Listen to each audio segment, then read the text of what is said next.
Some people ask me how I teach my kids English. Well, today I'm going to be sharing some tips dealing with teaching kids English.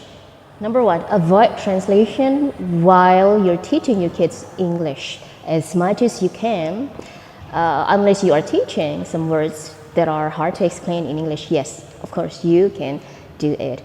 So you don't want to go like bebek, duck, monyet, monkey, or burung, bird. No, you don't want to do that. And here's an example that you can watch and you can do it to your kids. Ako, what is this? Yeah. Huh? Butterfly. Butterfly. Butterfly. Butterfly. Butterfly. Ba, ba, ba, ba. Okay, and what is this? Do you know? Do you remember? Bee. Bee, yes, it's a bee. What about this, baby? What is it? What is this? Monkey. Monkey, yes, good. What about this one? Do you know what it is? No? It's a hypo. Say it, hypo. Hypo. Hypo. Hypo. Hypo. What about this? Do you know? That one? It's a bird. Bird. Say it, bird. Bird. Bird. Bird. Bird. Okay. Okay, and here's the why. When you use translation every time you teach English to your kids, I think it will be a huge burden for them when it's time to speak in English, because they're used to translating every word from Indo to English.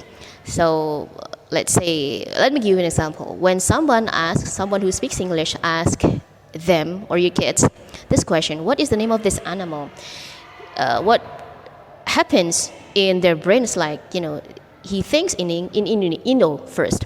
So bebek, and then he will produce duck after thinking that it is bebek. Okay, tips number 2, start teaching vocabularies dealing with their daily activities. So you can teach them about things in your living room or in their classroom or in your kitchen and so on.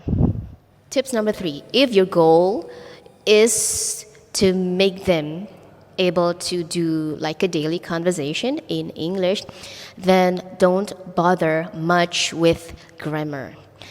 Of course, you have to teach them to, compose sentences with correct grammars. But when they make mistakes in grammar, don't be too harsh on them. Okay, tips number 4. Again, if your goal is to make them able to do some kind of daily conversation in English, then as their teacher, you also have to practice your English speaking skill.